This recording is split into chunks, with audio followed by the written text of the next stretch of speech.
What's going on, ladies and gentlemen? You know what time it is. You either get right or you get left. You're in the building with your boy, the historian, and we got the magnificent Birdcage crew coming in. But before we get this thing started, hit that like and subscribe button on your way in. It's another way of wiping your feet before you come into the cage. You know how we get down. Let's go. Okay,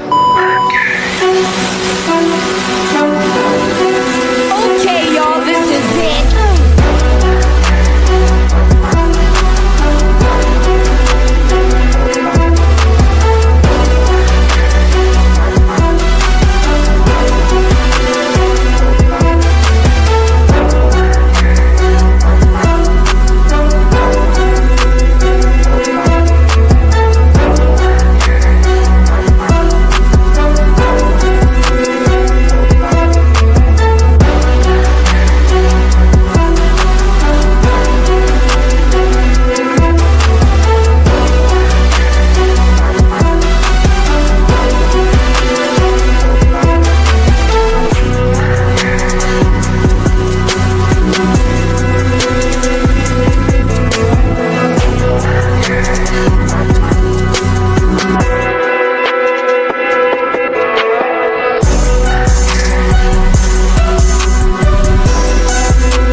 What's going on, ladies and gentlemen? You know how we get down. You either get right or you get left. You're going to go ahead and get right. You're in the cage tonight with the historian, and we got the magnificent Birdcage crew coming into the building. We got K-Dub coming into the building, and we also got Coach Cam coming into the building tonight. Before we get this thing started, want to go ahead and say Happy Father's Day to all the fathers that are out there present, or if you are struggling with a few things, hey, Sunday is your day. Enjoy it. You guys deserve it. Got to give a special shout out to these two on the panel. Happy Father's Day to you guys. Appreciate y'all, what y'all doing, y'all kids' lives, and definitely making time for the cage as well. So salute to you and all the fathers in the building and the fathers in the chat.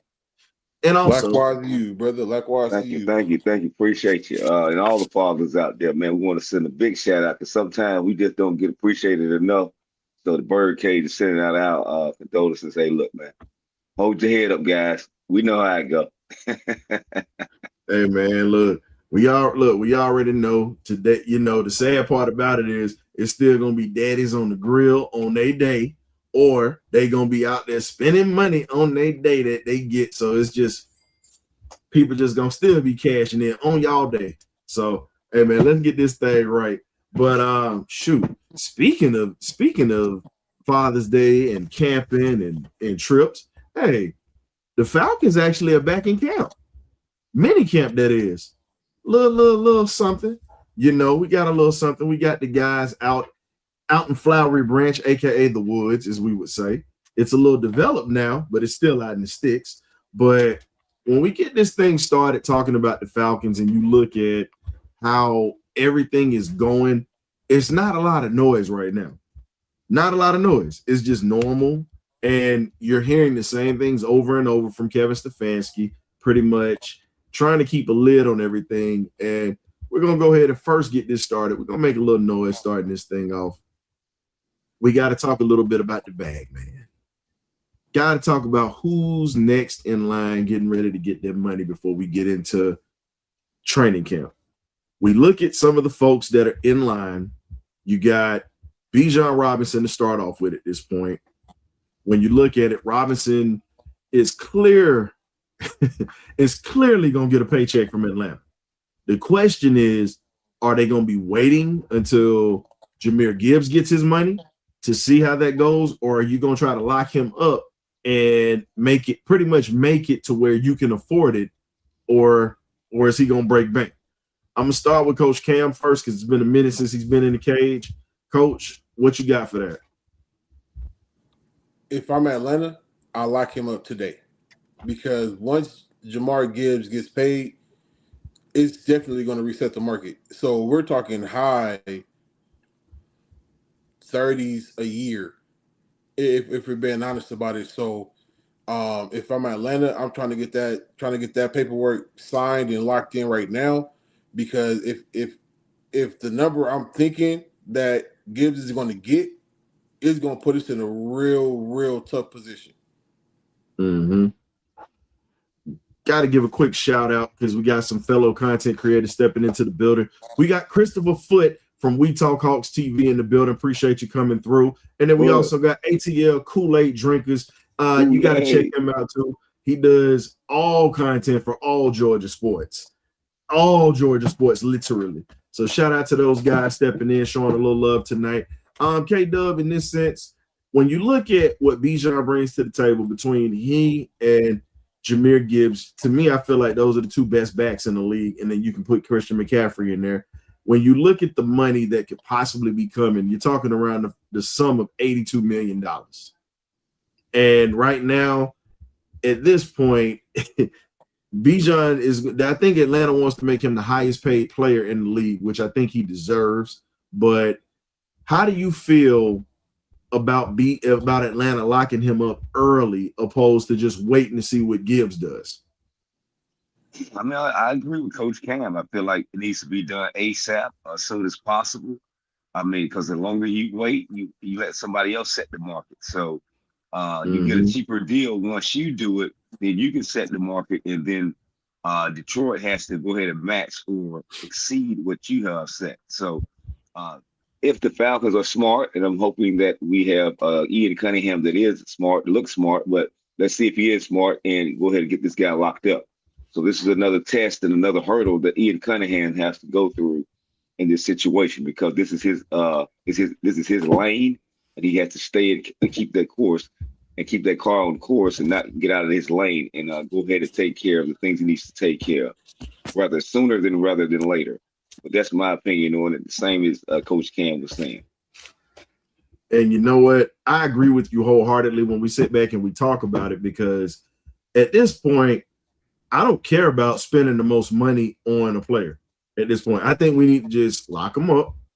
Let's have extra cash to be able to bring more pieces around him and other players on this team to actually help push us into what our goal is to pretty much eventually winning a championship.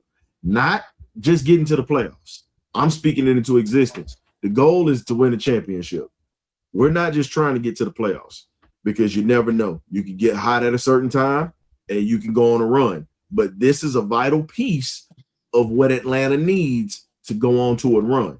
So the next candidate we have up for payment, as we were saying, got to talk about Kyle Pitts. I know. There's a few of us that feel that way. But look, at this point, when you sit back and you look at it, Pitts is the next on the list that Atlanta would look at when it comes to paying. However, this year, since he got that contract extension, he has to earn his money. They're not just going to give it to him. Bijan and Drake have earned it. He's got to show that he can sustain the type of success that he's had out of the 2 seasons out of 5 that he's been here. He's got to sustain that this year if he wants to get paid. Now, the other thing is this. Still on the trade block. Still people are looking at him. It's not guaranteed. It's not in concrete.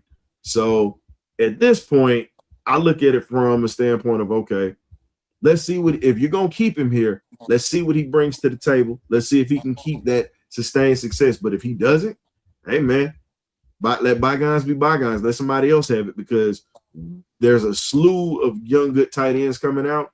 And we also have one that's sitting in the wings right now that just needs the opportunity. K-Dub, I'll let you start this one because I gave the last one to Cam.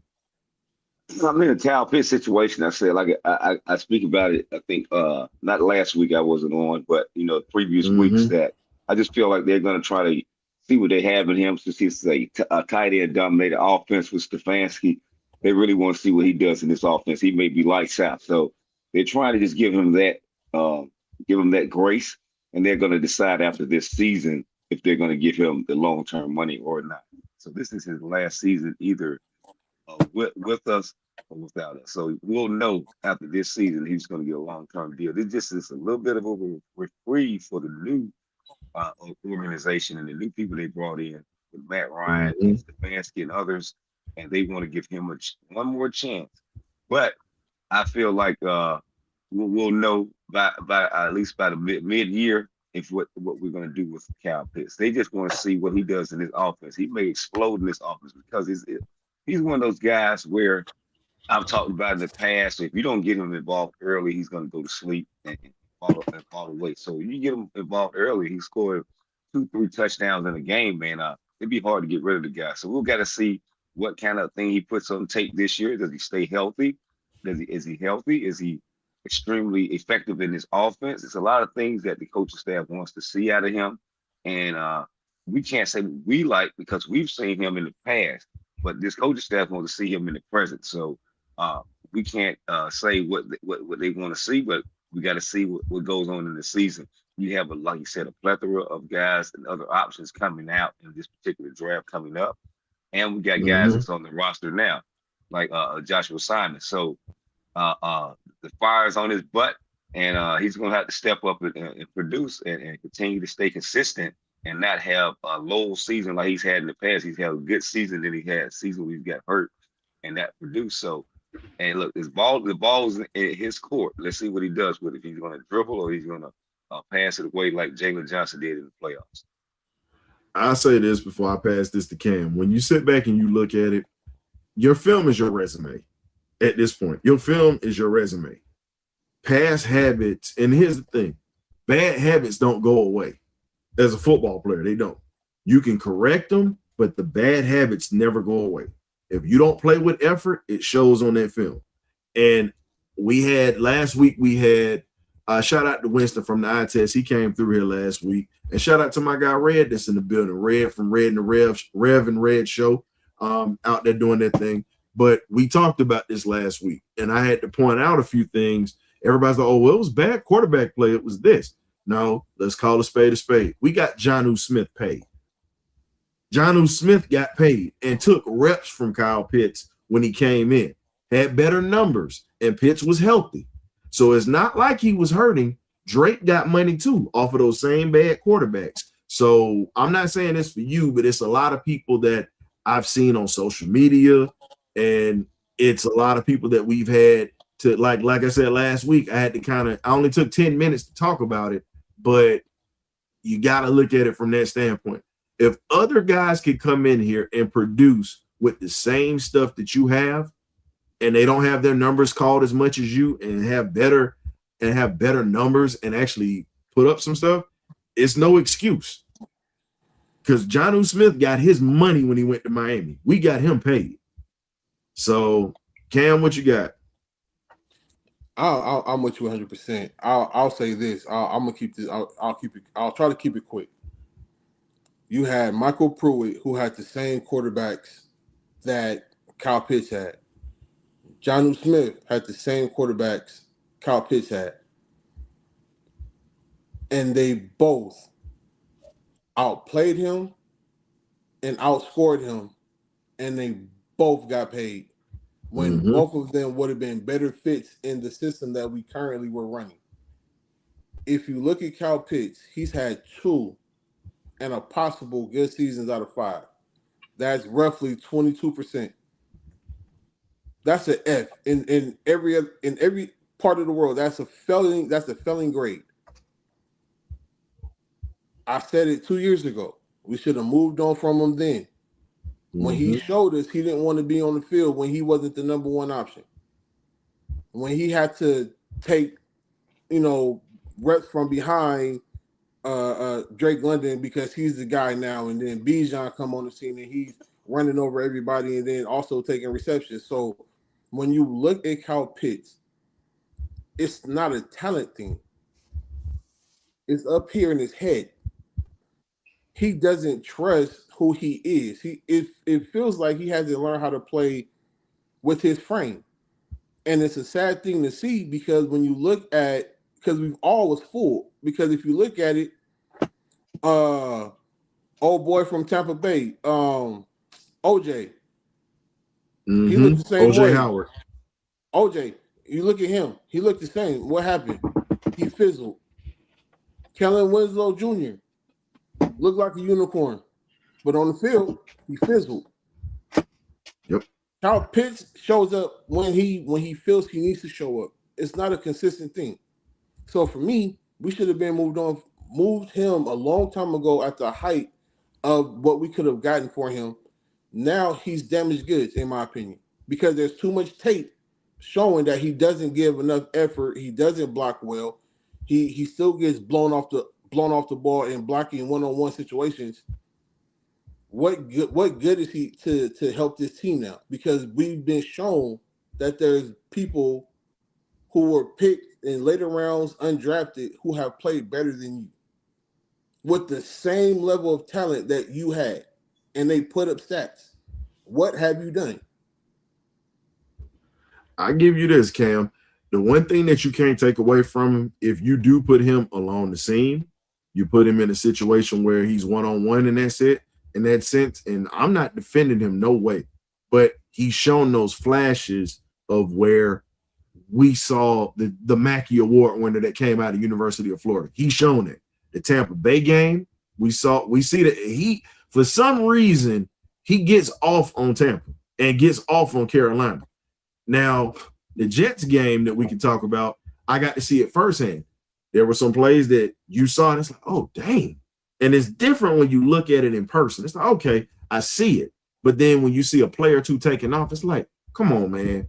You got all the gifts to be great. You like it's guys that have to work so hard to become great and don't have the physical gifts that God blessed them with. It's just got to be effort.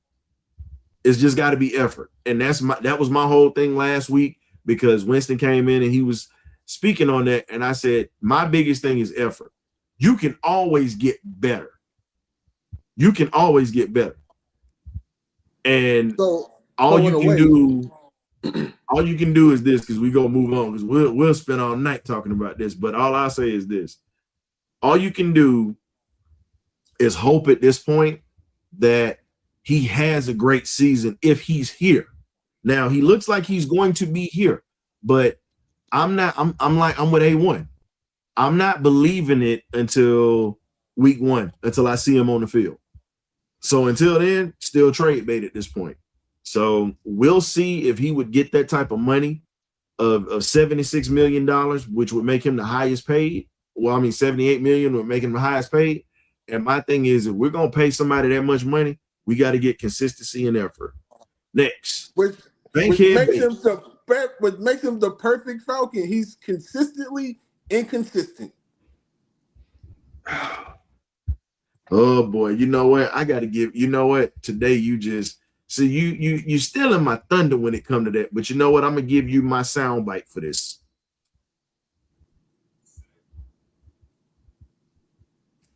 I wasn't trying to be the bad guy today. You got that honor for right now. But we gonna slide. JB3 Bankhead Bates. We already know that his replacement is here. Now we have to see how he comes back, how his replacement comes back off of that Achilles injury, because we already know the future is going to be Billy Bowman and Xavier Watts, period, at this point. With Jesse Bates still being back there patrolling, being the guy that he needs to be, if, say, he has a big-time year, do we explore the opportunity of trading this guy away, or do you pay this man and you pretty much keep him, Watts, and Bowman together and pretty much have a guy down in the slot? K-Dub, you started the last one. Cam, I got you on this one. What's up? As much as I love Jesse Bates, everyone knows I love Jesse Bates. I'm glad he's here. But with the injury, especially playing football, we can't pay Jesse Bates and keep him here. It's time to look towards the future. We saw how dynamic Billy Bowman and Xavier Watts are when they played together in the games that they did. It wasn't a whole bunch of home run balls behind us, and anything in front of us, it was on site, ready to kill, because they was running through receivers. They wasn't playing patty cake. They was running through them and putting them down. So I love Jesse, but again, he looked so lackadaisical last year, and he looked out of place, and he looked out of sorts. So is his heart really in football, or is he starting to look towards retirement? Because again, he's getting up there in age, and his body is not cooperating with him. And Father Time ain't never lost. So do we pay big money for a guy who's long in the tooth, or do we go ahead and move on and start the future early? K-Dub? Well, I'm on the opposite end. I say you keep this guy here. He's one of the better signings we had at free agency in a while for the Falcons. I just feel like he got some more left in the tank. He had a down, not gonna say a down year, but he was doing a lot of coaching and coaching Xavier Watts up. So he had to do a lot of talking on the fly, trying to get him up to speed. And then once he's up to speed and start catching more interceptions than him, then I can start playing my type of ball. And you start to see him play more like Jesse Bates toward the end of the season. But that's just my opinion. I feel like you keep him around and let him finish out his career here in Atlanta. I think he got still about 2 or 3 seasons left in him. If he says Father Time is undefeated, he is undefeated. But I do feel he got a little bit more left in the tank to give us. And we also have all these plethora of safeties back there. You can't have enough people on the back end to help you protect that back end. So that's just my opinion on the situation. I'll say this. When you talk about the money that he would demand, he's not going to take a team-friendly deal. We got to pay because it's still another player that we're going to talk about next that we got to pay. And when you look at it, Bates is amazing. The great Bill Walsh, this is the reason why the 49ers were a dynasty. And it pissed people off, and it's okay because guess what? Winning cures all. Bill Bates would tell you. Prime example, Randy Cross, great center, really should be in the Hall of Fame right now. Was an anchor of that dynasty. He told him up front, I think you got another good 5 or 6 years left in you. But guess what? I only need 2 of those years because I'm not keeping you on the downside. Let somebody else pay you for that. We're trying to get the best years out of you, and then we're gonna go ahead and release you and let somebody else take you. It's a business, not feelings. And a lot of people get mad at that. But here's my thing. I want to get the most what I can get for him right now while he's still productive. We hold on to players too long here in Atlanta. I love Bankhead Bates because I remember I coined the phrase of that because he was my favorite player during the Arthur Smith era. Because everybody else, I just wasn't feeling. Cordell Patterson, that was my guy too. But at the same time, we got 2 guys in the secondary. This next draft is getting ready to be loaded with defensive backs as well. And we already have guys here. So it's at this point, you got to see what you can get for Jesse Bates at this point, trade-wise. Because if you can get something for him because Ian likes his picks. That might give you another piece for your offensive line to build your depth. Might give you a defensive tackle at this point to be able to anchor that line to let Dorless and those boys eat. So it's like, look, I don't want Bates gone, but on the business side, I got to look at the fact that we have 2 young guys that are already showing that they are more than capable of playing the position. I would say keep Bates this year. Don't try to trade him this year. Because we need to make sure that Bowman gets better. Bowman's not going to be 100% till next year. Just because he's on the field, he's not going to be 100%. I'm just going to tell you that now. He'll be able to play, but you got to understand that motor is going to be a little different because he's going to be hesitant at moments because he's still getting used to having a fixed Achilles in a full speed game. So I'm looking at it from that standpoint of we got to have somebody that's going to be here until he's ready. Once he's ready, Jesse, we appreciate everything you have done for us and send him off with class. He'll actually be one of the Falcons that everybody miss. But gotta make way for the future. What's going on, Ron? Because if you and I'll say this respectfully, right? Because if you look at this upcoming offseason, we actually are in the green with money. We got some money to play with. So you can move picks to get picks You can move Bates. You can move Bates for picks. You can move Bates for another player that you feel will help move us forward. Like, you can do so many things with Bates right now because of his productivity that he has had here in Atlanta. And right now, he's probably at the highest point of his value to be traded. And if it's going to help our team financially, as well as move us forward to get us closer to a chip, I think we should absolutely explore that avenue, because how many more times does it take for us to miss somebody that should be in the red and black because we held on to a player that should have been moved on from? I agree, but you got to also remember this. Now, wasn't able to get the slide in, but the next player that has to get paid, because remember, this is a guy that only signed a 2-year deal, and we're getting ready to have a guy come up on it. Divine Diablo, young guy, linebacker at this point. My thing is, we got safeties. You got to keep a guy that was the anchor of this defense, and you saw what he brought to the table and how he controlled that chaos being at that Mike linebacker spot at one point. That is, to me, I feel like that's the most important piece to make sure that you pay outside of Bijan.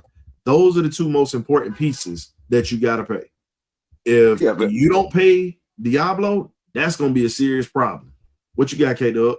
No, I'm just saying, if it came to push and shove, like if I had to take this guy or that guy, yes, I would keep my Mike linebacker.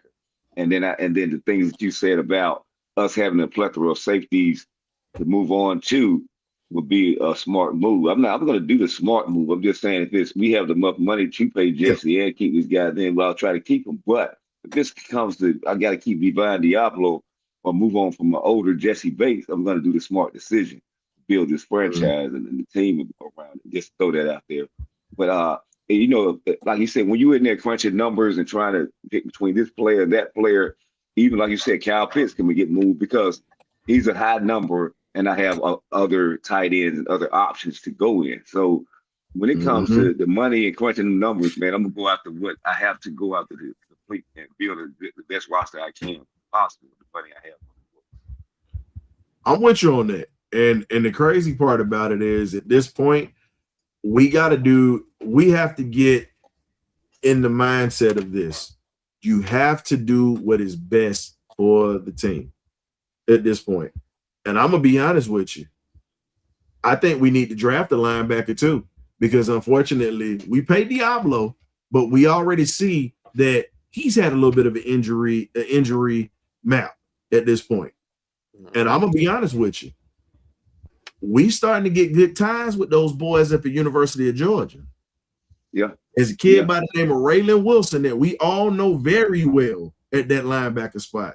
Raylan Wilson would fit this defense perfectly as a Mike linebacker. And he's getting ready to take over the reins for CJ Allen this year. So, and he can play all three spots. That's the beauty of drafting somebody out of a Kirby Smart or a Nick Saban system, or even a Brett Venables system, because you're going to have guys that can play multiple spots. Because if you noticed, look at the safety that we took, look at the outside linebacker that we took / safety that we took from Brett Venables. That's what I'm saying. I'm starting to think that our team is starting to take at least one dog in the draft now and one Oklahoma guy. That's what I'm starting to see every year. Every year, they're going to take one out of one. And you know what'll be beautiful? And I'm going to be honest with you. It's a defensive tackle that's at Oklahoma right now. Younger guy. I would love to have him here because he wrecked shop in the playoffs. Mm-hmm. And that's why I'm saying anything that Brett Venables or Kirby Smart touches defensively, there's no question. There's no question with that. And now you can start saying Dan Lanning is in that class too, because Brandon Dorlus is one of his guys. So again, you got three places you can pick from defensively. And my thing is, right now, we have a love affair for the University of Washington for God knows, I don't know what reason. The best player that we ever got out of University of Washington was Lincoln Kennedy, and he ended up becoming a Raider. Unfortunately, he left us, went there, and you might as well say it. Lincoln was a first-round pick that we got that was a hell of an offensive tackle, and he could play a little guard too. And if you look at the numbers, the man had a Hall of Fame career. Shout out to Mr. Kennedy, BirdCage alumni, by the way. If you've never seen that interview, please tap in, because the beautiful thing that he said was winning cures all. If you want to stop crying and moaning, just win. So, but I'm just going to be honest with you, man. You really got to look at, and I'll say this before we move to the next topic. If we're going to get anything in the trenches, D-line, give me all SEC. Give me nothing but the SEC D-line wise, because you know we got killers coming out of there. Second, if I'm getting offensive line, there are some schools in the SEC that I will talk to. There are some schools that I'll touch. But offensive line, give me them boys in the Big Ten, because I know what's going to be coming up out of there. They play in foul weather where they have to man up and be nasty during the worst times of year. Give me those guys. And then can't forget about the independent, Notre Dame. You'll never go wrong with getting a Notre Dame offensive lineman. So I'm just looking at it like this, man. We got to put ourselves in a position to build this team in a way where it's a reload, not a rebuild, a reload. So let's get to this next topic, y'all. As you can see, we pretty much have somebody that's trying to resurrect their career, and we got Freddie Falcon trying to help him out. Can Tua have a second life in Atlanta like Sam Darnold or Drew Brees? I know y'all gonna get mad when I say Drew Brees, but you got to throw that out there, because at the end of the day, Brees was a Super Bowl winning champ, and then you had Sam Darnold, who just won a Super Bowl, who went through hell in his career. If I got to compare Sam Darnold's journey to anybody, and I'm going to use this as an example, and I'm going to let you guys tap in. Look at the fact that Doug Williams revitalized his career when he went to Washington and played for Joe Gibbs and won a Super Bowl, and dealt with a quarterback controversy with Jay Schrader. Then you had Jim Plunkett, Heisman Trophy winner, first round pick, guy that goes to the Patriots, struggles, gets beat up, plays in a messed up system, goes to the 49ers, mentally and physically broken, goes to the Raiders, sits for his first few years behind Kenny Stabler. You had Kenny Stabler on there, and then you trade to go get his rival, Dan Pastorini, his college or high school rival, and then you end up, and then Pastorini breaks his leg, and then the rest is history. Plunkett gets 2 Super Bowls out of it. I'm not trying to wish anything on Penix, because I want Penix to succeed, because he was a first-round pick that we took, and I'm riding with it. But you got to look at this here. This man is healthy right now. We're going to talk about that. Could this be another Jim Plunkett type of situation or Doug Williams situation where he played at first, hurt his career because they didn't build around him? I'm going to let Coach start with this one, and then K-Dub. Coach, what you got? I think it's the win-win situation all the way around. Because let's put it like this. If Tua comes out and he actually looks like the quarterback that he was supposed to be in college, that elevates our guys to play even better. It doesn't force us to put Mike in a position where he ends up like RG3. There's no need to rush him back right now. There's no need. So if we can have Tua still us a couple games, and if Tua's looking like an MVP, let the hot hand ride, because again, it is one play for you to be taken out and for you to elevate a team to a championship. It takes one play. So from what I've seen, Tua looks really in tune with the guys out there. He looks free. He looks calm. He's not worried about any kind of injury or anything like that. He looks healthy for once in the last couple of years. He looks fully healthy. So if he's able to come in and really get command of the offense and he can lead these guys and he plays well, it's a win-win for us, because one, Michael Penix gets to actually heal. he Mm-hmm. gets to actually work at his craft on top of fully understanding the playbook. If Tua plays bad, it's no slight to Tua, but he was never really supposed to be the starter to begin with. So, Mm-hmm. I mean, at the end of the day, it's a win-win for us, regardless. It's a win-win. So I hope Tua plays well because again, it helps our guy, the long-term guy. It helps him out because he doesn't have to be thrown right back into the fire, and God forbid, knock on wood, he gets hurt because we rushed him too soon. Now we're looking for another quarterback. So I hope that Tua plays well so that Michael Penix can rest longer and get more strength in that knee. That's what I would hope is the best likely outcome of this whole situation. Agreed. K-Dub? Now, just ask for a win-win situation like Coach is explaining. I want both quarterbacks to do well. Like I said, we can't even talk about Mike until he gets cleared anyway. So he hasn't even been cleared. So, of course, Tua is leading the battle. You know, he's still trying to get himself to 100%. So right now, Tua is definitely in the lead for the job. And we'll just see where Mike lands at, man. Apparently, you know, everybody wants Tua to be the guy, so let's let him be the guy there and see what Mike lands at. Right now, he's still battling, trying to get back on the field, and that's where we at right now. But he got a guy that's had brain injuries versus knee injuries. I'll take a knee injury over a brain injury any day. This guy could be a vegetable if he takes the wrong hit. So I'm just saying, I mean, we just got to pray that he just looks healthy in shorts and t-shirts, but those live bullets start flying just like how Mike got to get out the way. This guy got to get out the way because he takes the wrong hit. Tua's done for the rest of his career, period. At least Mike can walk with a little limp or in a wheelchair. But you get brain injuries. That's a different type of energy and injury we're dealing with. So I pray, like you say, I pray that this guy leads us to the promised land. And everybody's so right. So we'll see what happens. I'm gonna be honest with you. Can I be a fan for 1 second? See, I'm about to get real ignorant real quick, just for a second.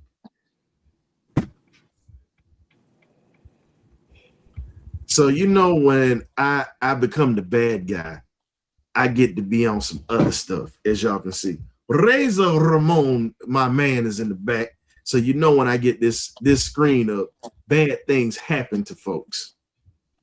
So I say this. When we're sitting back and looking at this whole situation, I'm a Georgia Bulldog fan.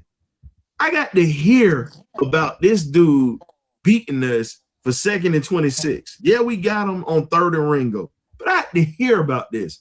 And then here's the other trash talk that we hear from the Bama fans that's in this fan base.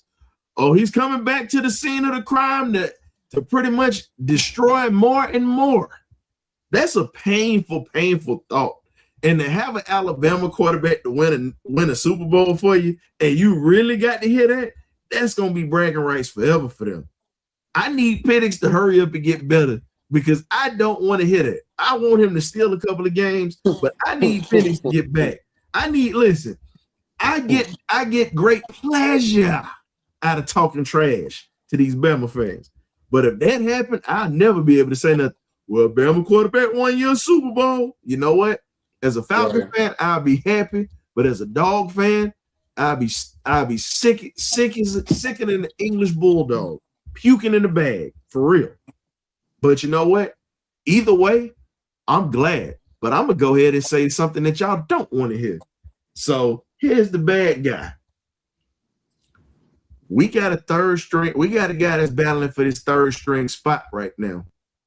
That could be a starter in the NFL. But because he came out of a smaller school, no one's going to really pay him any attention. Guess what? Jack Strand could possibly be a starter later on if neither one of these dudes make it through the season. And I want both of these quarterbacks to be healthy because we see Jack Strand, that ain't good. All I'm saying is this. I ain't got no beef with Julio.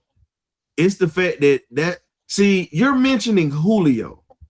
I'm mentioning a quarterback that destroyed Kirby Smart's chance at having his first championship in 2017 with that rainbow throw that he made in practice with Zachariah Branch on AJ Terrell, who was looking like Desmond Trufant, getting burnt.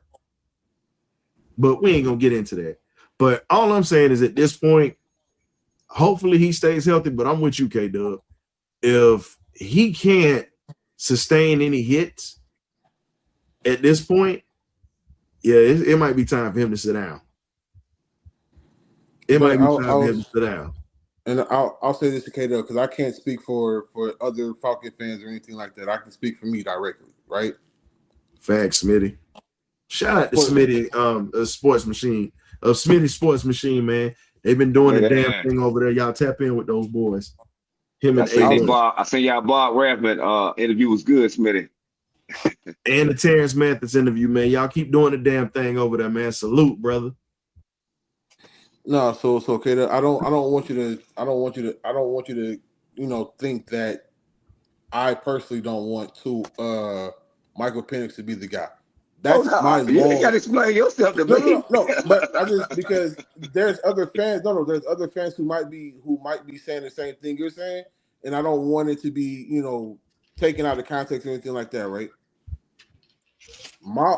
I'm looking at this from a long-term situation. If you can steal an additional 5, 6, 7, 8 games to allow Michael Penix to can really get good with that knee again, like really trusting it. Yep. That allows you to slowly ease him back to where he's supposed to be. If you look at RG3, he was never really trusted. He never trusted that knee, and it showed. And when he took off, that was that because he didn't trust it. I don't want that same situation to happen here in Atlanta because I want Michael Penix to be the guy because he has every tool to lead this team to a championship. We have the pieces to play for a championship. The thing is, are we going to be full-headed and say, oh, because he says he's ready to play game one, we're going to throw him out there game one, and then we lose him game one, right?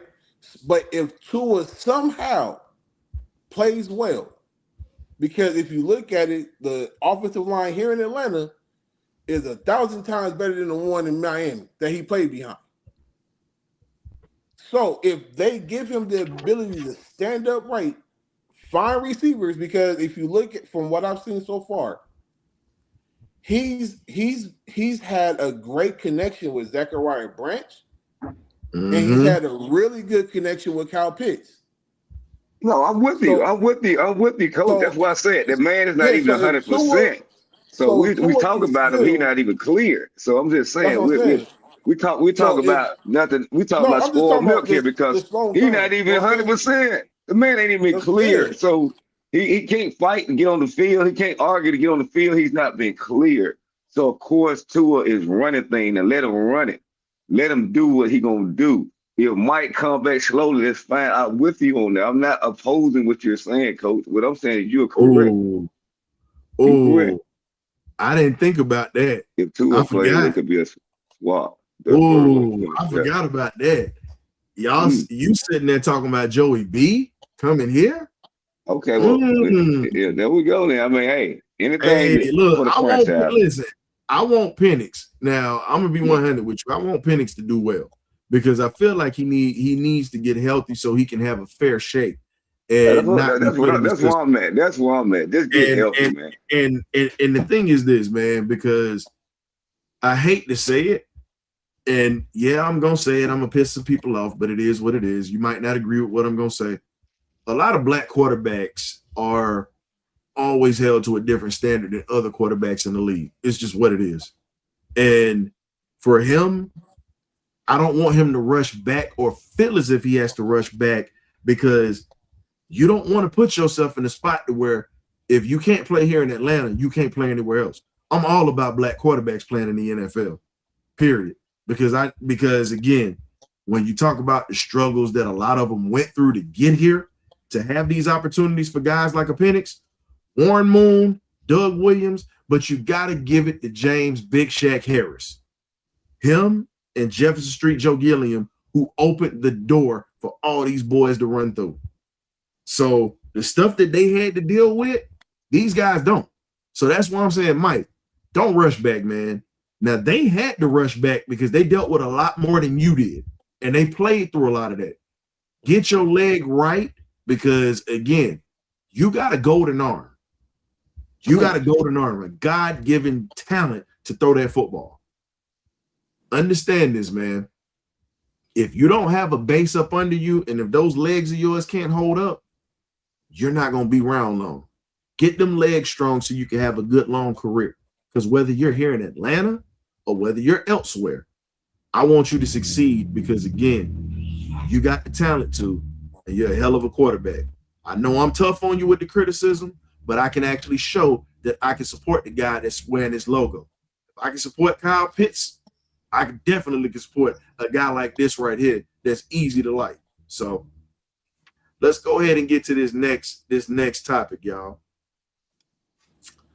We got to talk about the fact that Tua is kind of holding the position right now because he's healthy. We kind of talked about that, and Penix is trying to get back. But the one thing that they've talked about with Tua at this point, it's been very interesting. So what I'm going to do for you, we got a couple of clips. We got Tua and we got Stefanski talking about a few things. But let's go ahead and hear what Tua Tagovailoa says about the position right now.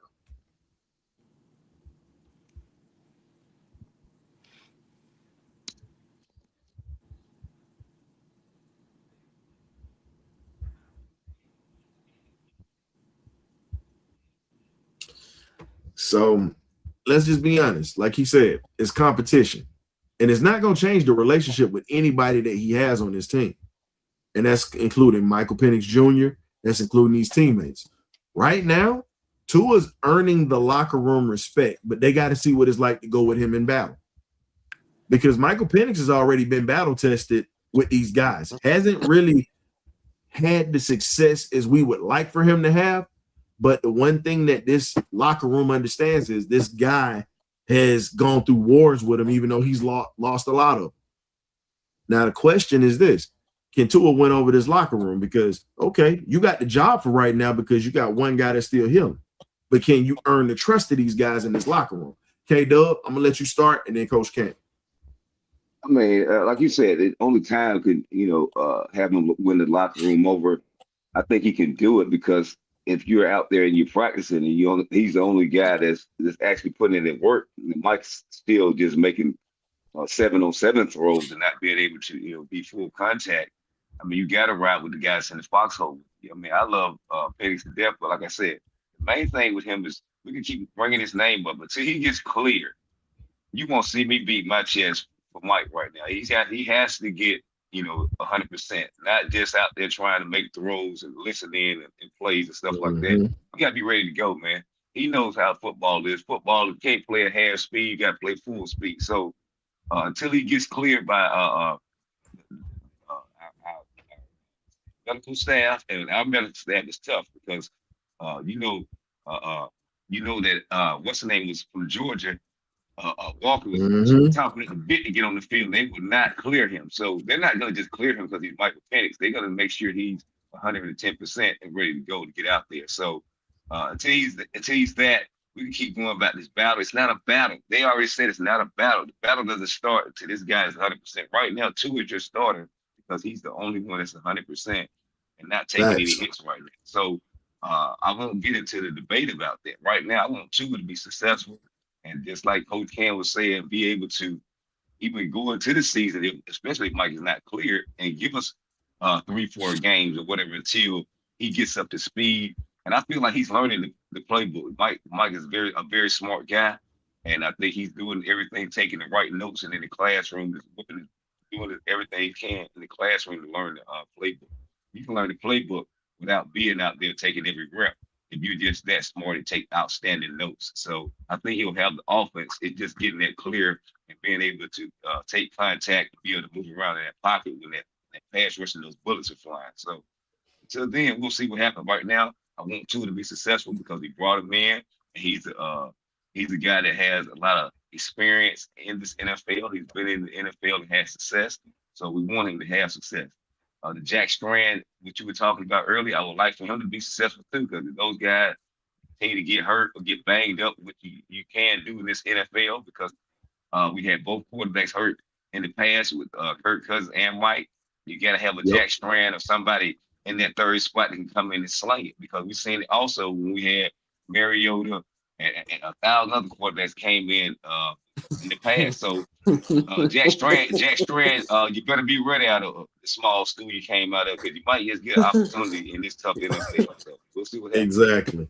But before we let you go, Cam, we got to take a quick commercial break, man. Y'all sit back and relax. We got to pay some bills real quick. We'll be right back. The BirdCage LLC looks to do it again. We got the Falcons-Steelers watch party September the 13th, 2026. What location do you say? At Dave & Buster's in Marietta, Georgia. Now hand me about 4 or 5 little biscuits. I sure am hungry.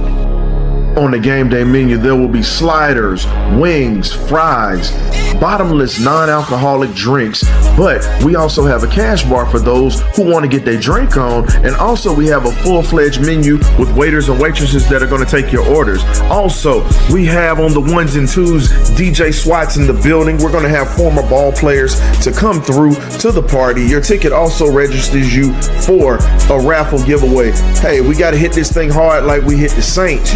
Make sure you get your tickets. You don't want to miss. You know how we get down. You either get right or you get left. Go. Hey, man, look, we got tickets on sale.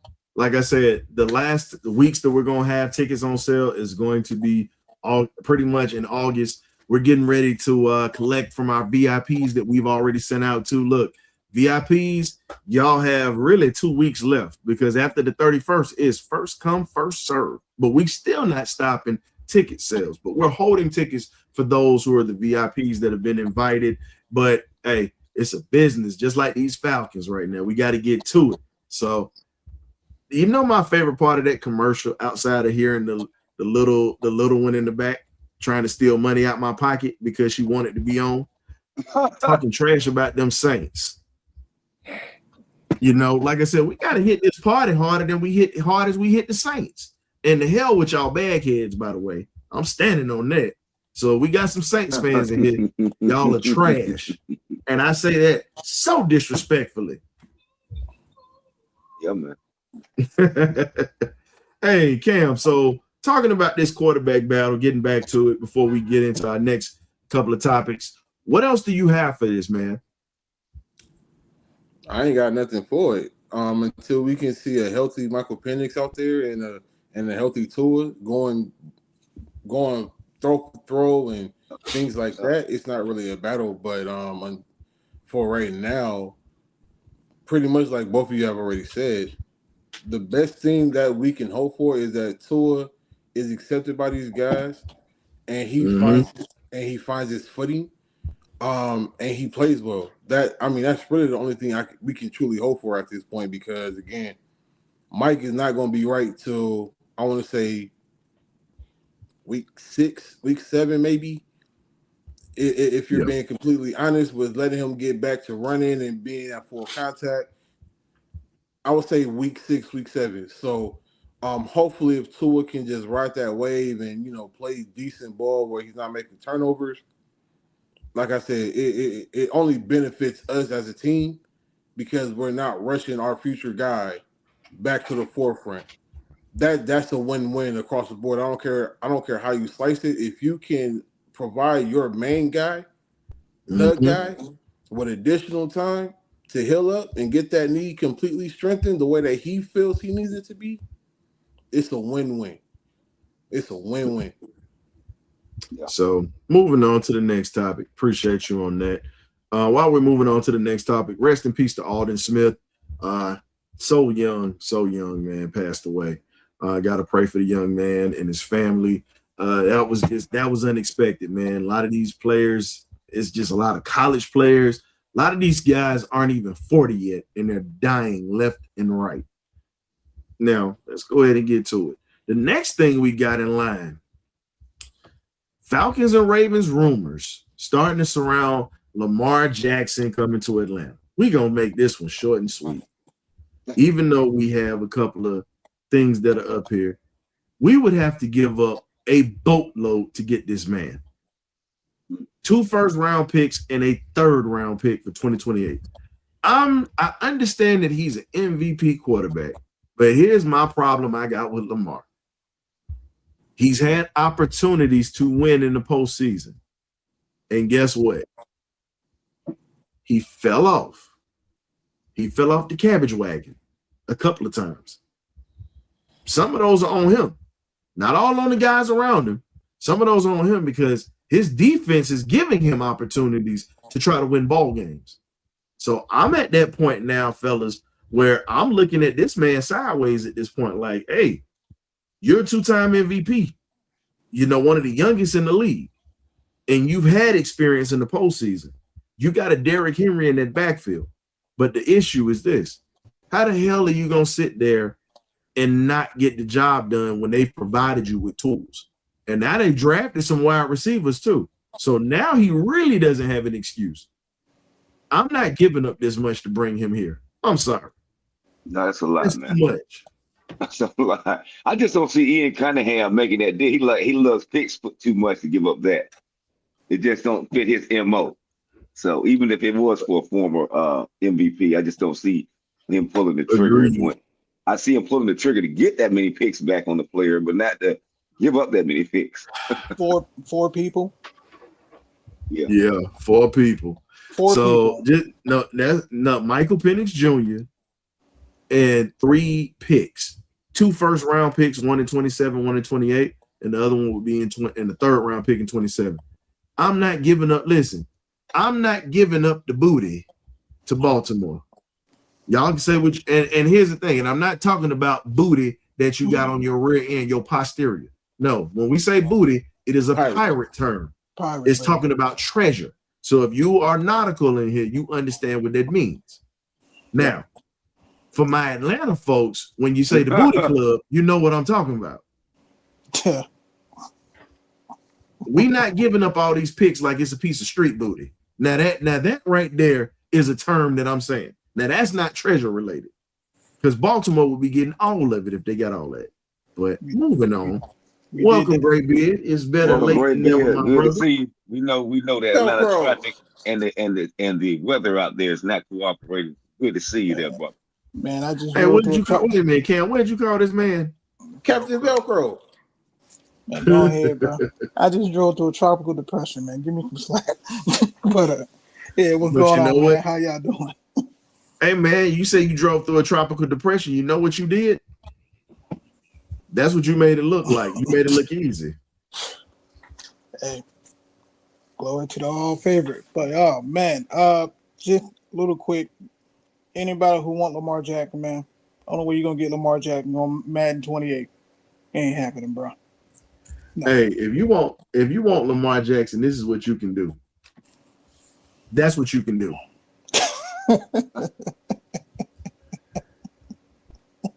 Now, let's get to this next part. JPJ re-enters the fold. He's muzzled right now. He's not talking to the press. That's good, though. He shows up to practice. He's getting in shape. Now, yes, that's a good sign that we see in him. Now, here's the other issue that we got with that. Mm-hmm. We still don't know what Roger Goodell is going to do. He still hasn't said anything. No news is good news, but you know Roger Goodell's going to say something. Either way, it's coming. Oh, yeah. I'm trying to figure out what's taking so dang long. Oh, no, it's going to happen. Roger Goodell's dealing with a situation where he might have a player that might be trying to come into the league with the supplemental draft in Brandon Sorsby, who pretty much has the same issue that Calvin Ridley had. Yeah. We're going to touch on that after this. But JPJ's in, really working out. That's pretty much what we got. Nothing more, nothing less. He just showed up. Good to have him back. Good to have him back, though. But I just hope the picking of the football, Mr. Cunningham and Coach Stefanski had that man talk with him and tell him how blessed he really is. Now, I'm just gonna leave it at that. With him stepping on the field, this is how Falcon fans felt. That's how they felt. But the thing is, though, when you talk about this, we got to see what Goodell's going to do. A lot of people keep forgetting it. Oh, we got him. You got to wait. He's still in the program, too, by the way. Yeah.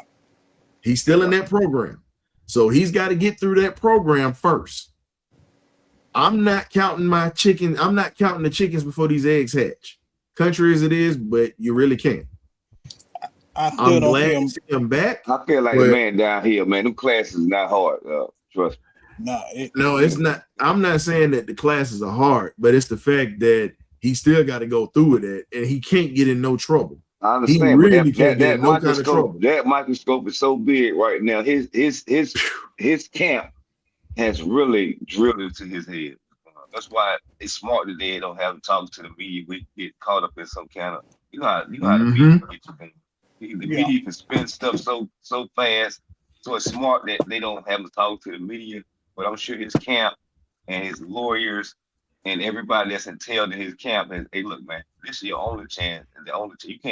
You can't even get caught for a jaywalking ticket, right?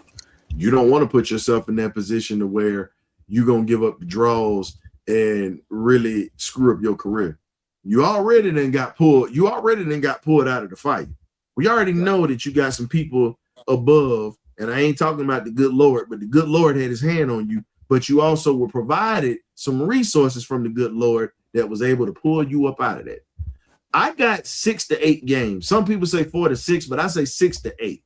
The reason I say 6 to 8 is because for some reason, Goodell has just a distraught taste for Falcons that get in trouble. We get a lot of the brunt of everything. And if you look at the other teams, their players get in trouble, but they don't get the extent that we do. Think about it. Calvin Ridley got suspended for the year. Yeah, I know. But that gamble, what's one thing they do not take lightly. Yeah. I mean, you might knock a girl down, but gambling, you see how they did Pete Rose. It's just gambling itself. You seen what happened with Chauncey Billups and those guys in the NBA. And facing a lot of charges. He's a Hall of Famer, so they do not play about this gambling thing. So I feel like we got the comment of the night, K-Dub. That's comment of the night right here. What's that? Is not funny how Josh Jacobs and Jonathan Cooper's situation happened this close to what happened with JPJ. I'm telling you, Goodell is waiting right now. We literally are getting ready to see examples made right now. They're letting the other cases play out. So right now, JPJ is, I'm going to say this, it's a bad time for him right now when it comes to punishment. Yes, you got out of it on the legal side, thank God. But because you got 2 other people that did some stupid stuff too, Goodell is not getting ready to take this lightly at all. I just feel like case basis. I could be wrong, and then I come back on the show and say, hey man, KD was totally wrong, but I just don't see no more than 6 games. And I'm gonna stick to I ain't talking about that part. We know he gonna get games because everybody keeps saying 4 to 6. I know you said 6. I say 6 to 8 games, and the reason I say that is because it's gonna be an example that's made. And you got 3 people that's got DV charges. Yes, they were done differently. Each case is different, but domestic violence is still domestic violence, no matter how you put it. If one get punishment, the rest of them it's gonna be like a domino effect. Kind of like the military. One do something stupid, we all get punished for it. Man, I'm so glad I retired. God. But you know what? We can say? You just saw JPJ get in this mess, and now you got 2 other guys behind him. And now this is all we can say about anybody else. If you decide to get into something, now if your life is not in danger, walk away, fellas. It ain't worth it. But if you decide to throw away your money, that it's a 1 in a million shot to get to the NFL in the first place, and you throw away that money, this is all we gonna say to you. The more and more of this stuff keeps happening in the public eye with these high-profile players and things like that, a lot of these women are not gonna get chosen now because there's so much stuff that goes on with these relationships, man. I'm really I'm really fearing for the woman because the man has to choose a woman, and women, their men ain't gonna want to choose you if we continue to keep having these issues with these relationships. Y'all want to keep pointing out the men, but it takes two to tango. So I don't want to keep throwing these guys under the bus because we don't know the details and the facts of each case, and we see how our case with our player has got receded down because it's a lot of things that they didn't say that she did also in that relationship. But Josh Jacobs has a hit. No, I get what you're saying. I'm just saying every you case speaking is on case by hours. case. I know you're speaking on hours or whatnot, but I'm speaking on the whole situation in general. Now we all know, like, look, nobody's sitting there putting the jacket on him like that. Nobody's putting it on him. She retracted the statement, so guess what? It puts him in the clear legally or whatnot. But we all know that you're gonna still have people that's in this fan base that are still gonna be in that same mind frame. You're not gonna change that. Now you're gonna have people that just totally against domestic, but I'm not for it. I'm like I said, I'm not saying we're for that. What I'm saying is the punishment side of it. We already know this is it. I'm speaking on Roger Goodell because Goodell is known for dropping the hammer on players. That's just what he is. I guarantee that's the next thing I'm saying. I guarantee you the next NFL bargaining agreement. I can see that. I can see that, Greg. They're gonna try to put some type of clause in the contract where they just gambling and domestic violence. I'm telling you. But if you look at the landscape, of the NFL, you see that there are more women in positions of leadership. Facts. And then this past offseason, the NFL also became contributors or linked themselves to a lot of women's movements and organizations. So if they want to keep that money in-house, the best thing you can expect, as much as I don't like it, JPJ is going to sit roughly anywhere from 6 to 10 games. I can guarantee. Oh, yeah. I say 8 games. I'm not going to say 10. But depending. Think about it. If you look at the last couple of years, every year they've gotten stricter with that the personal clause. The personal conduct. Personal conduct. Yeah. Every year it's gotten tighter and tighter and tighter. And it's only getting worse when you see guys who are still getting locked up for drinking and driving, speeding, DUIs, under the influence of marijuana. And these are current players in the league that are being pulled over. You see something like that every other day. Roger Goodell now has to protect the shield. So with protecting the shield, you're going to see a lot of these suspensions become a lot stronger and a lot longer because he has to protect the logo. He has to protect that. Because if it becomes where brands are seeing that the league is out of bounds and they don't care, they're not taking care of the integrity, you're going to see a lot of people, a lot of money being taken away from the NFL. And once that happens, there's going to be a complete change in thought where everything is going to be shifted towards how long suspensions are and how much money we can take away from you in the process. And that's the thing nobody's talking about, Cam. Everybody's talking about, we understand this. Here's the one thing I'm going to say, and I'm speaking on for the fellas on this. Now, if there are situations, because we obviously know that there are situations that are out there where there are women who do abuse men.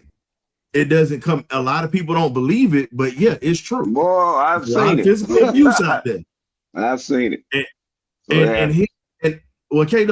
All us military, all us former military, we can say that we've seen that on bases. We've seen that on deployment, and we've seen people get slaps on the wrist for that. But if it was a dude, it's a lot worse. Here's my thing. Fellas, if you're in a situation where you got domestic violence being administered to you, leave that relationship. It ain't worth it.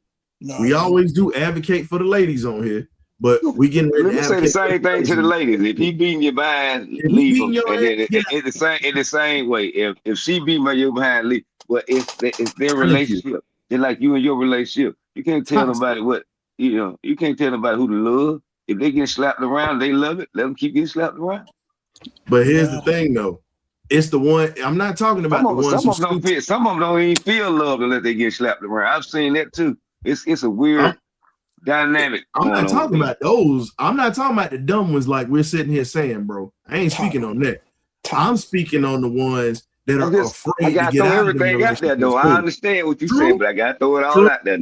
Exactly. But the ones that are afraid to get out of relationships because you got them out there, whether it's men or women. Look, if you're dealing with domestic violence at your house or in a relationship where you stay, wherever, and you're involved with somebody, it takes a lot. It's hard for some people, but you got to get out of there before something bad happens to you, period. Because again, at the end of the day, you're a person, you got feelings, you live to see another day. There's no need to sit there and get your head kicked in or verbally abused by somebody in a relationship. Not worth it. But let's go ahead and get to this next topic. The Falcons ended up getting a former punter from New Orleans Saints out of Australia, guy by the name of Matthew Hayball, 29 years old, from Australia. He's a part of the international exemption player, which will not count against the 90-man roster. So we have another punter on this team in case something doesn't work out with the punter that we brought in. So he could be the 17th player on the 16-man practice squad soon. The thing about Hayball is this. When he was with the Saints, he punted the ball 75 times. He had 3,303 yards. He averaged 44 yards a punt. 44 yards a punt, which ranked 32nd out of 34 punters that season. However, he put 41 punts of 75 punts inside the 20, which ranked him first in the NFL in both punts inside the 20 and the percentage of punts inside the 20. And he did all that with just 3 touchbacks. So when you look at what we have here, he and veteran Jake Bailey, who we got from Miami, are going to be competing for that spot. They're letting you know that they're even bringing in competition for the punters. How do y'all feel about this? Graybeard, you came in a little late. I'm gonna let you have this one. What you got? My thing is, didn't we do this last year and this man never touched or even sniffed the field? That was for a kicker that never kicked. This guy actually has kicked in the league. Okay.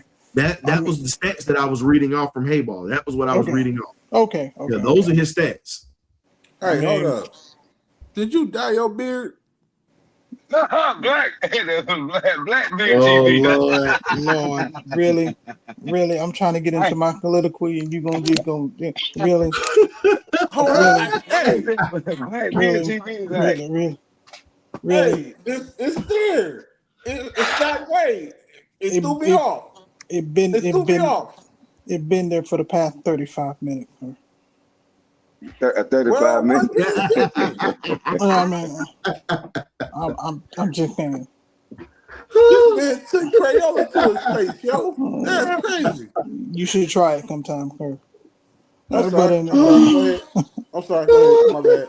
I can't stand you. I can't stand you. My bad. Go ahead. I can't even get my thought across. My bad, bro. Go ahead. Do your thing, man. Cam, I hate you. I appreciate it. I appreciate Cam, it. I hate you. My appreciate left it. side hurting. I'm sorry. Go ahead. AK Dub, you see what happened when we let the ignorant slide out? You see this? I thought I was tripping. I thought I was tripping. And he just blurted it out. I'm like, okay. I said, I'm gonna leave it alone.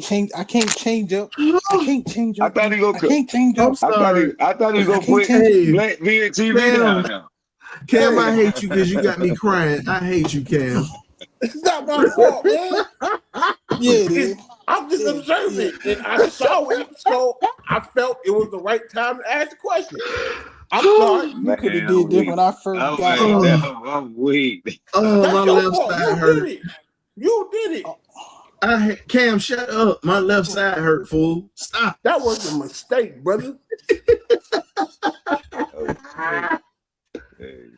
Thank Cam. I appreciate it, man. My You're army welcome. brother. Anytime. My army brother, Shut man. up. I appreciate it. All right. Anytime. You're welcome. Gribbit, go ahead, man. We're talking about the punter. He's got gray beard. He's Blackbeard. He's Blackbeard. Blackbeard TV. Man.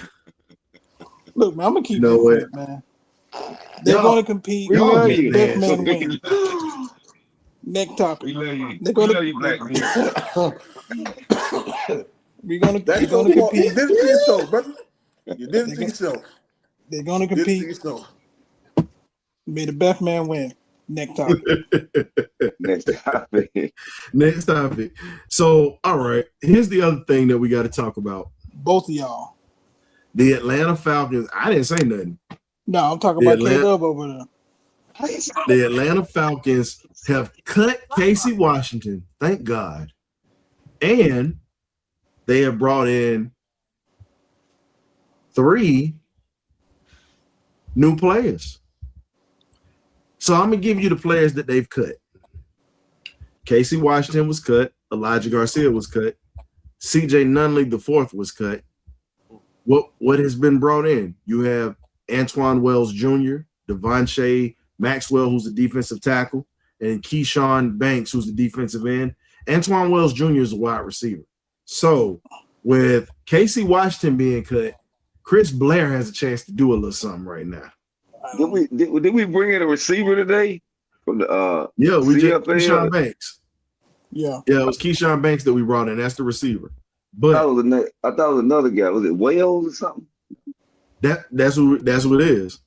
Okay. I got you. Yeah, but here's the thing. But you still have Chris Blair. That's a 4-3 guy. One of the guys who can go get it in this offense. If something happens to Jahan Dotson, or if something happens to, knock on wood, I'm not going to speak that into existence. If anybody else, I'm not going to mention names. But what I'm saying is, you actually have folks that can actually do a little something here. And to me, Blair's been a guy that actually has been overshadowed his whole career up here in Atlanta. And unfortunately, Kadero Hyde should have never been cut either. I hated that movie. God, I hated that movie. If you're gonna cut anybody, Kadero should have been kept. Casey should have been gone first. That's my opinion. Why are we drafting him? Again, because he looked good on film. We could never get on the field. But here's the thing, though. When you talk about some of the guys that we have, Keyshawn Banks appeared in 3 games with the Pats early in his career, but he ended up playing for the Orlando Storm, 11 tackles for a loss in 2026. But he's going to mainly be a special teams player. That's how that's going to go. Now, the other receivers that they kept Dylan Drummond. They kept Chris Blair as well. So when you look at this here, Devontae Maxwell comes in at this point, and he's actually going to be a reserve player, but he's going to be working with Nate Ollie. This is the depth that I'm talking about. You're bringing in depth on the defensive line, which makes sense at this point. The Falcons are finally starting to make moves that make sense. I agree. Camp is going to be a war, man. Good grief. That's what it's supposed to be. But that's what you want. You want every position to be earned, because when you earn that position, you're going to fight a hell of a lot more to keep that position, and that's something we haven't had here in years, because everyone was just afforded a free run. Because you were the starter, you were going to stay the starter. We didn't see no real competition around here.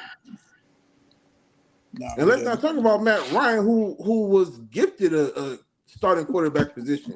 He was never challenged. Bro, we brought in the Stay Puft Marshmallow Man at competition for him.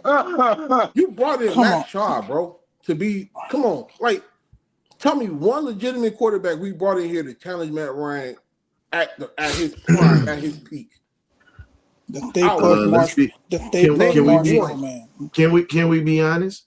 Michael Vick never had no quarterback competition here either, if we're going to be honest. That's what I do like about the organization. We finally bringing in competition because they never really.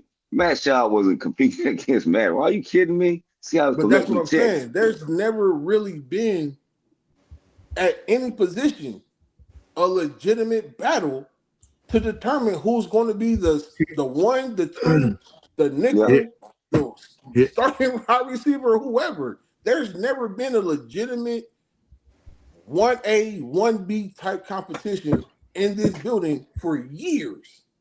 Hey, Cam, I got something for you. A lot of people talk about how great Tom Brady is. 6th round pick, was competing against Drew Bledsoe, who was an established veteran, who had led the Patriots to a Super Bowl in '96, by the way, and was a hell of a quarterback as a passer in this league. People forget about how good Bledsoe was. Yeah. Bledsoe doesn't hurt his knee. We don't hear of Tom Brady. So again, why do you think I brought up Jack Strand at this point? If he wins that 3rd spot, we already know. I'm not saying he's going to be Tom Brady, but good Lord, if we was to get something like that, I would be happy. But let's be honest. Quarterback competition is awesome because you're going to get the best out of whoever is under center, and they're never going to get comfortable where they can slack off. Think about it.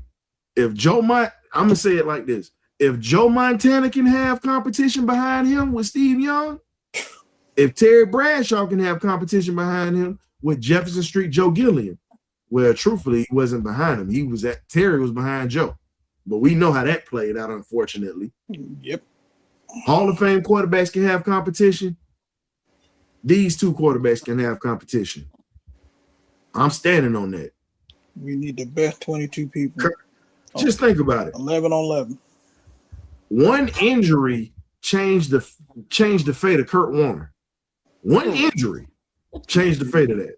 It did. I'm not praying for no injuries, but let's keep this honest. No one knew who Kurt Warner was unless you watched the World Football League. That's the only way you knew who he was. Yeah. Or the AFL for the Los Angeles Avengers. Think about it. Steve Young played for the Los Angeles Express, and folks didn't know who he was until even when he went to Tampa, he was bad. He was just playing for survival. So all I'm saying is you never know what you're going to get. And it's okay.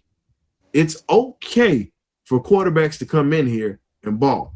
I'm telling you right now, let Andrew Bodie show out this year at Alabama State. Invite that man to camp. I'm not saying that he's going to take the job. Invite that man to camp. You never know what you're going to get. Penix is still the guy until he is unseated, period. There needs to be a cornerback 1 battle because honestly, AJ Terrell looking a little shaky. Ooh, I wasn't gonna say nothing about that. That was gonna be for next week, but we're gonna make this our last topic for tonight. Since you brought that up, AJ starting to look a little bit like Desmond Trufant after he got his money. The disrespect. That ain't disrespect. What disrespect? What's disrespectful? That's true. Trufant. No, I want you to tell me how was it disrespect, sir? Not Desmond Trufant. Nah. No. You open that can of worms. No. You open that can. No, I got this. No, get out the car. I got this here. You open that can of worms, sir. Why do you feel it's disrespect to AJ at this point? Did compare him to Desmond Trufant? They both got paid, right? Yeah. And they were highly paid corners, correct? Correct. Okay. So here's the thing. The expectations grow when you get your bag. Absolutely. Period. And so let's be honest.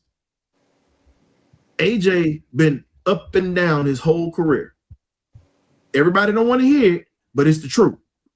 Good corner. Not saying he's horrible, but for the money that you're being paid, I expect you to be up here, not mid, up here. People, y'all gonna disagree with me on this, but hey, it is what it is.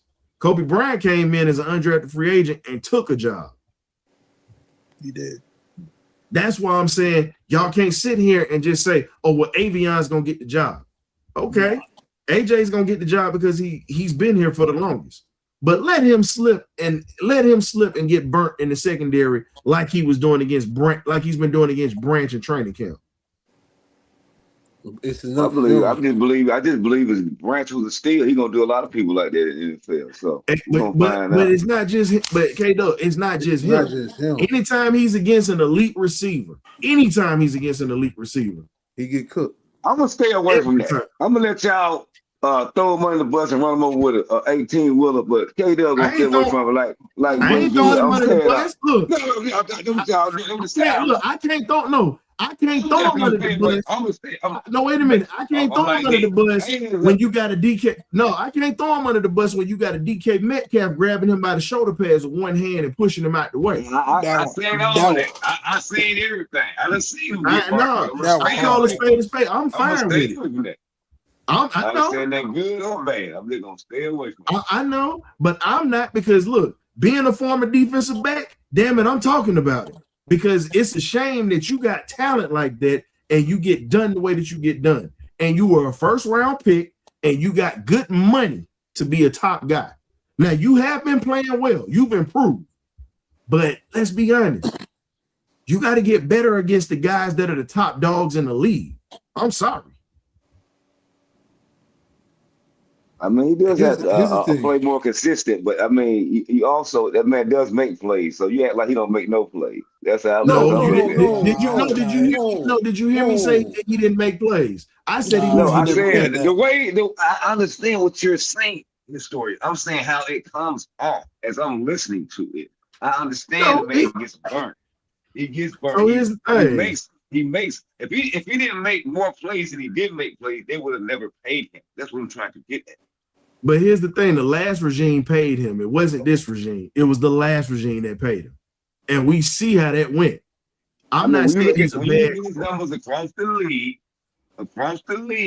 he's a top 10, 15 cornerback. He is.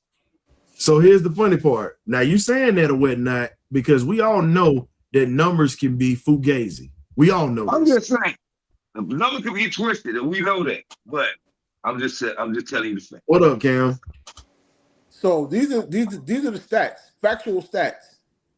49 solo tackles for AJ Terrell, 19 assisted tackles, 2 forced fumbles, no interceptions.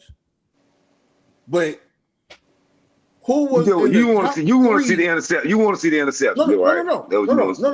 Who was in the top 3 for touchdowns given up this season? AJ. Hey, look, he wasn't the 3, and he wasn't the 1. Look at AJ. He gave up the second highest ratio of touchdown to completion ratio in the NFL per corner. That ain't good. Not for a corner. That ain't good. So he had a down year, right? So he's 2 years. It's not. No. He's done that twice, and that's not good for a guy that's getting the money that he's getting. No. Oh, hell no. If he did it twice, so we'll see. Like I said, it's not just 1 year. That's the reason I'm bringing that up, and that's the reason I say it. A lot of people have a love affair for that because of certain things. They don't look at overall. If I'm taking a corner overall, I need you. Look, everybody get beat at corner. Everybody gets beat. But when you're getting beat and you have that type of stat where you're in the top 3, that's non-negotiable. And you've done it twice. In back-to-back seasons. Not twice, just back-to-back seasons. Back-to-back seasons, he's done it. He got paid. He's been in the top 3 for touchdowns given up by a corner in the NFL. You're in the top 3. But a lot of people don't even know that stat. And they're like, oh, well, he's this. No, I need you to look at the top corners in the league that aren't giving those type of plays up in the ballgame. It ain't. And here's the thing.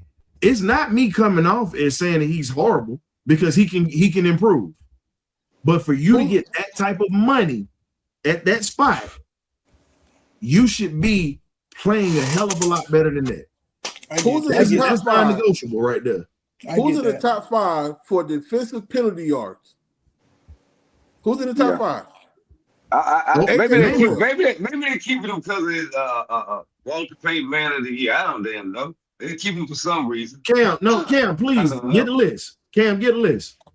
Apparently, about the they're not paying him on play. They're not paying him on AJ play. Terrell is in the Because they top like five. personality and stuff. I don't know. Cam, can you give us the list, please? If you go and play, apparently he get paid too much money.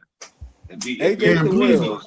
So Cam, I need you to hold on. three. Cam, can you just give the whole list so we can see what corners are there, please? For what? The top 5 worst corners? Yeah, please. In that spot. Marshawn Lattimore. AJ Terrell. Mike Hughes. D. Alford. And I can't remember the other one, but he's from Washington.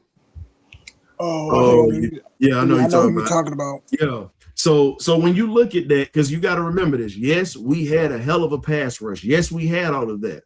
But when Divine Diablo went out, you pretty much saw the bottom fall out of a lot of stuff. So again, if we talking about this secondary or whatnot, the secondary has to get better in that sense instead of giving up those top plays like that. Everybody's going to talk about Bates and Watts, but here's the thing.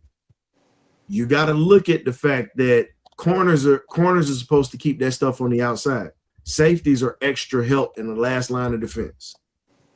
If your corners can't cover basic routes and pretty much be able to get up on folks, everybody talks about, oh, well, he's physical on the bump and run. No, the hell he's not. No, he's not. If you know what true bump and run is, you wouldn't say that. It's a reason why people like me are gatekeepers when we say I'm a historian for a reason. You look at the Deons, you look at the Darrell Greens, the Willie Browns, you look at, the Night Train Lanes who had rules implemented. You look at Aeneas Williams and Mel Blount and these guys that played.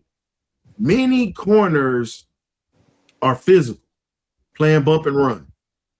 AJ has the fundamentals of bump and run, but at the same time, when he goes up against an elite receiver, he struggles with that. And they always use that to their advantage. And that's how he gets beat. So I expect more from him this year. You're the old man in the room now. You're not the young pup no more. And you got your bag. You got to produce. I don't give a damn. I don't give a damn. I don't mind being the bad guy and going against the grain. I'm going to call it like I see it. Facts over feelings, folks. Shout out to Scoop, by the way. Let's think about it. Like, in all reality, it'll be a cool memento to see Avion and AJ Terrell play opening day alongside each other, right? It's like LeBron and Bronny. It was a cool moment. But did it lead to a championship? No. Is it going to lead to a playoff berth? Is it going to lead to a winning season for the Falcons to have Avion and AJ Terrell start alongside one another? Are you talking about LeBron? I thought you were talking about LeBron and Bronny. My bad. No, but I'm just saying it's a cool moment because think about it. You got two brothers starting alongside each other on the same team, which we've seen before. It's not the first time we have seen this. Seattle did that. That's what I'm saying. It's not the first time we've seen it, but here's the thing. A lot of fans are looking at it as, oh, the law offices of Terrell and Terrell.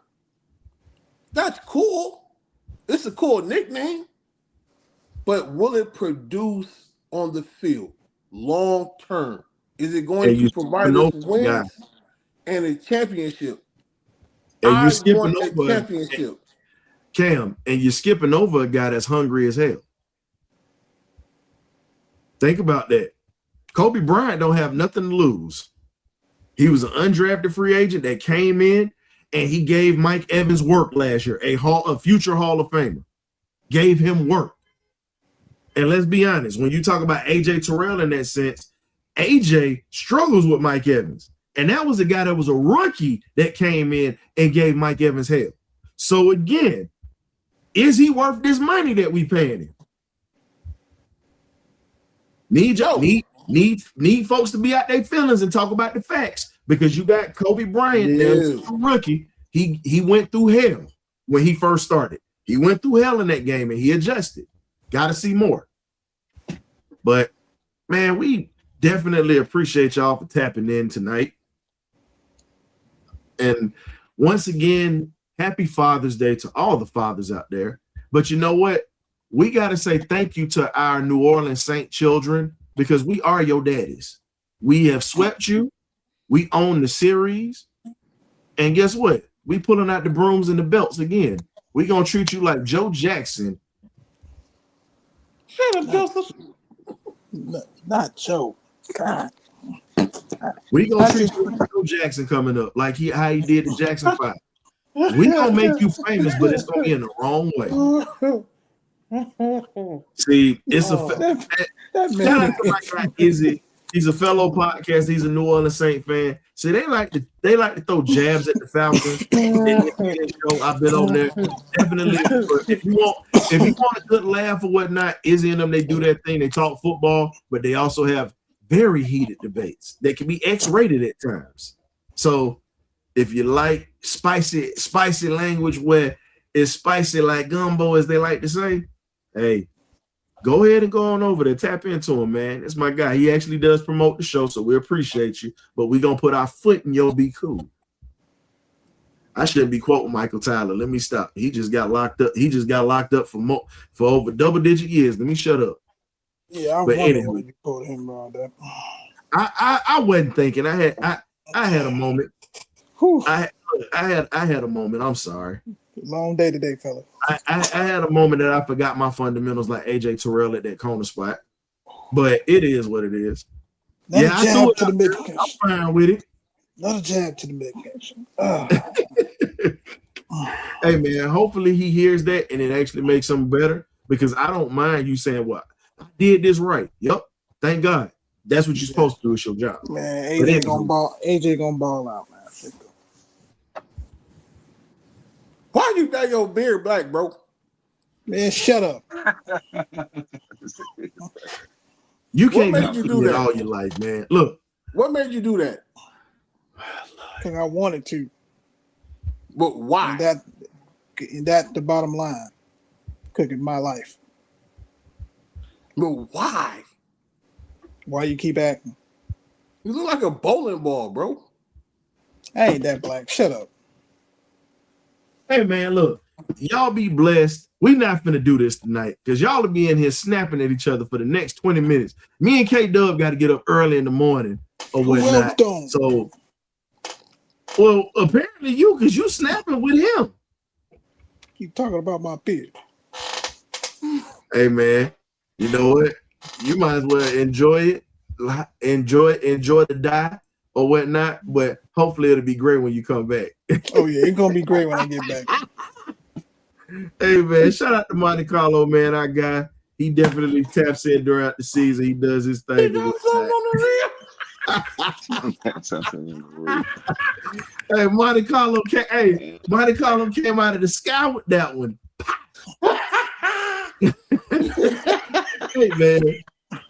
Hey, man, look, man, we out of here, man. Y'all be blessed. Y'all enjoy the weekend. Happy Juneteenth and happy Father's Day, man. Y'all be blessed, man. We out of here, man.